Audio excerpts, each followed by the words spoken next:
အားလုံးမင်္ဂလာပါဒီတစ်ခါမှာတော့ကျွန်တော်တောင်းဆိုထားတဲ့ Flipper ရဲ့ Steady Band ဆိုတဲ့သင်းလေးကို tutorial လေးပြန်လုပ်ပေးမှာဖြစ်ပါတယ်။ပထမဆုံးစတည်ထားမှာကသင်းရဲ့ tuning သင်းရဲ့ tuning က drop D tuning ပဲဖြစ်တယ်ပေါ့နော်။ drop D tuning ဆိုတော့ကျွန်တော်ဒီအပေါ်ဆုံး6ကြိုးကိုနှစ်ကွက်မှာလက်ထောက်ပြီးတော့ဒီအောင်ညှိလိုက်ပေါ့နော်။ဒါဆိုလို့ရှိရင် drop D tuning ကိုရမယ်။ intro လေးကိုတစ်ခါတော့ကြည့်လိုက်ရအောင်ပေါ့နော်။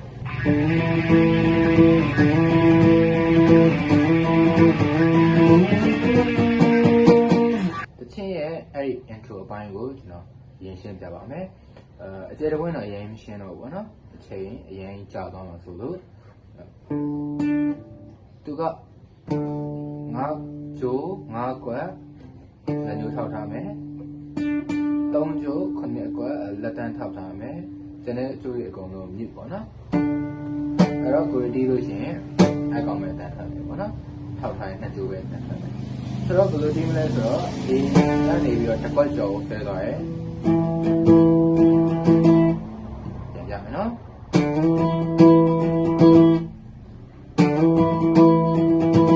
โอเคပြီးရင်အဲ့ဒါကိုနှစ်ခါလုပ်တယ်ပေါ့နော်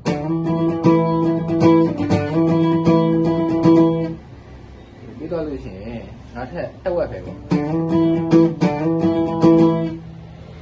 နော်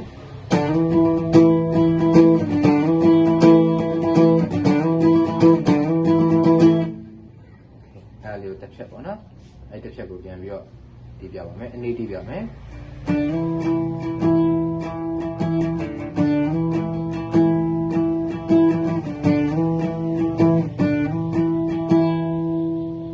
အမြန်ပြန်ပြီးတော့တီးပြမယ်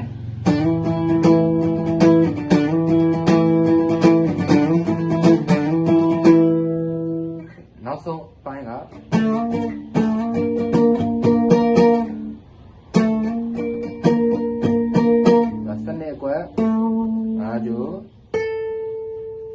14ကွက်3ကြိုးပေါ့နော်ပြင်ကက်ရက်ကလေးပဲရွှေ့ရတယ်လေးတီးပြမယ်ညဆိုအဲ့နှစ်ခုကိုကျွန်တော်ပေါင်းပြီးတော့တီးလိုက်တယ်ပေါ့နော်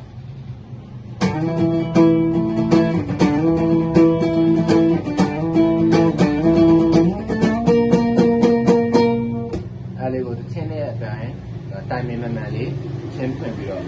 တီးကြည့်တော့လေ့ကျင့်ပြီပေါ့နော်โอเคအဲ့လေးရပါတယ်ဆိုလို့ရှိရင်တချင်းရဲ့ဒုတိယအပိုင်း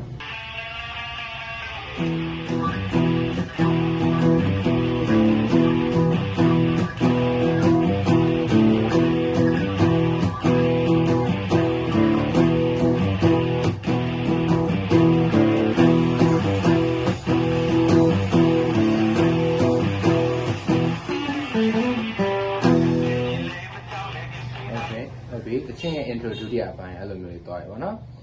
အဲ့တော့ဆိုတော့အဲ့ကောင်လေးကိုကျွန်တော်အကျယ်တဝင်းတော့အရင်ရှင်းပြလို့မရဘူးဘာလို့လဲဆိုတော့အချိန်ကအရင်ကြာသွားမှဖြစ်တဲ့အတွက်ကြောင့်မလို့အကျယ်တဝင်းရှင်းပြမယ်ဆိုအပိုင်းတွေပါခွဲရလိမ့်မယ်ပေါ့နော်ဒီလိုရတယ်ဆိုရင်တော့ကိုကျွန်တော်ပြောပြပေးသွားမှာဖြစ်တယ်ပထမဆုံးတချင်းက drop D tuning ဖြစ်တဲ့အတွက်ကြောင့်မလို့ဒါမျိုးလေးကင်လိုက်မယ်ဆိုလို့ရှိရင်ဒီကောင်က E ကိုရမယ်ပေါ့နော် E ကောက်ရမယ်တနည်းအားဖြင့် E5 ပေါ့လေအားထားပါ E ပေါ့ဟုတ်ပြီဆိုတော့သူ့ကို1 2ရဲ့ M ပါပေါ့နော် down up မှာ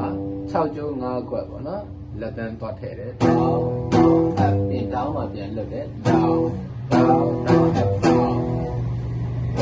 2 3 4မှာ break ပေါ့နော်4ပြီးမှာ break 4ရဲ့ M မှာပြန်ပြီးတော့ပြန်ဖြည့်ရပေါ့နော်ဆိုတော့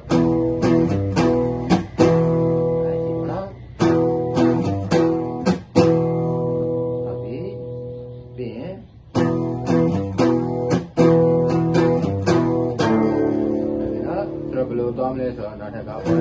2 3 4 1ကိုလွတ်တယ်1 2 okay 1ကိုလွတ်တယ်ပြီးရင်1 and 2 and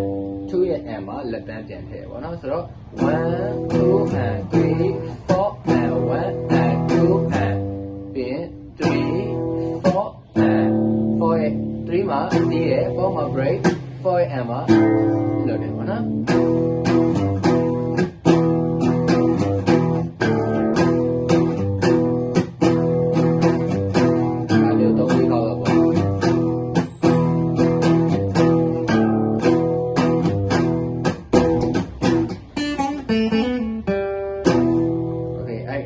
ဘယ်လိုဖြစ်မလဲဆိုတော့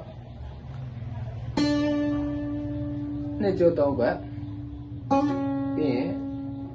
နှစ်ခွက်ကိုထောက်မယ်နှစ်ကျိုးနှစ်ခွက်ကိုထောက်ပြီးတော့3ခွက်ကနေနှစ်ခွက်ကိုဟမ်မောင်းပူအောင်ပြီးရင်ပေါ်တက်မယ်3ကျိုးနှစ်ခွက်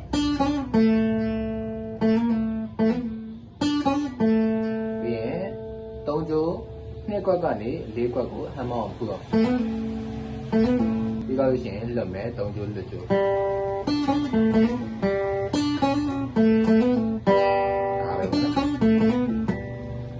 ဆိုတော့အဲ့ intro လေးကိုကျွန်တော်တစ်ခေါက်ပြန်ပြီးတော့ချင်းနဲ့တွဲပြီးတော့ကြည့်ပြမယ်နော်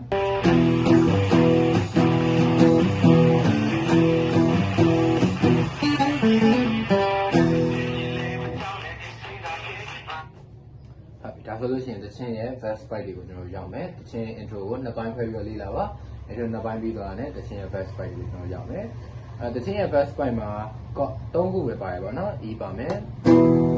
ဒါ E ပေါ့နော်ဒီကလို့ရှိရင်အဲ့အတိုင်းလေးကိုမှခုနှစ်အကွက်ကြီးဆွဲသွားမယ်ဆိုရင် A အဲ့တိုင်းပဲနောက်ထပ်9အကွက်ကြီးဆွဲသွားမယ်ဆိုရင် B E A B နောက်က3လုံးပဲပါမယ်ပေါ့နော်ဟုတ်ပြီဆိုတော့သူ့ရဲ့တီးမဲ့လက်ခက်ကပေါ့နော် first part မှာတီးမဲ့လက်ခက်က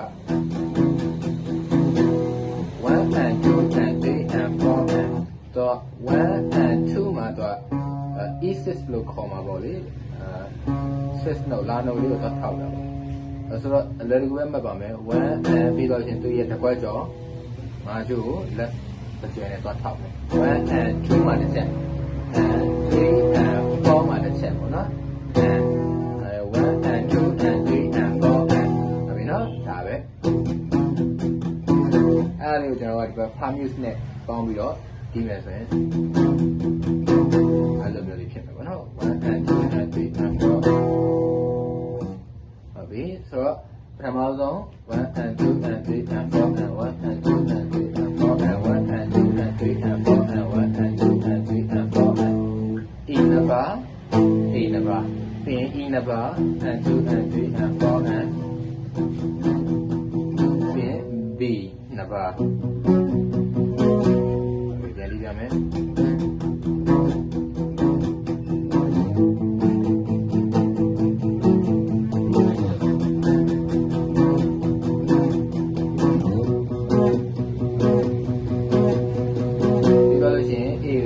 ပြန်လာမယ်1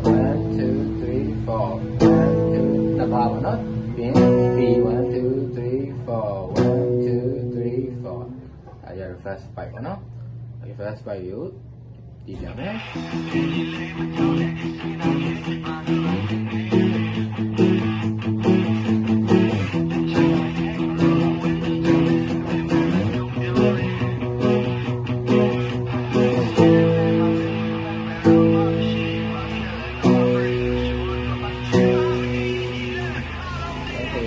first spike ဖြစ်တယ်နောက်တစ်ခါ chorus spike ပေါ့နော် chorus spike မှာတော့ဘယ်လိုလာမလဲဆိုတော့1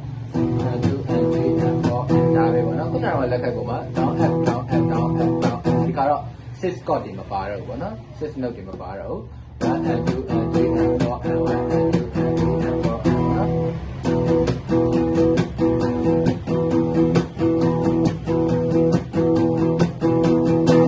ဒီကြည့်ပဲဟုတ်၄ပါးသာလောက်တီးရဲ့ဒီကောရင် A ကိုလာမယ်ပေါ့နော်ဒီကပါဒီ E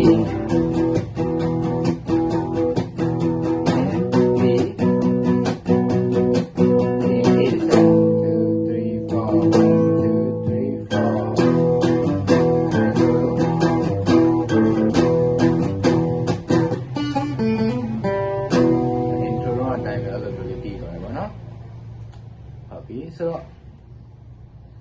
တချင်းမှာပါတဲ့ position တွေကတော့ဒီလိုမျိုးပဲပေါ့နော်ဆိုတော့ကျွန်တော်အဲ့ဒါလေးကိုခု first spike ကနေ chorus spike first spike chorus spike နှစ်ခုပေါင်းပြီးတော့ပြပြပေးမယ်နော်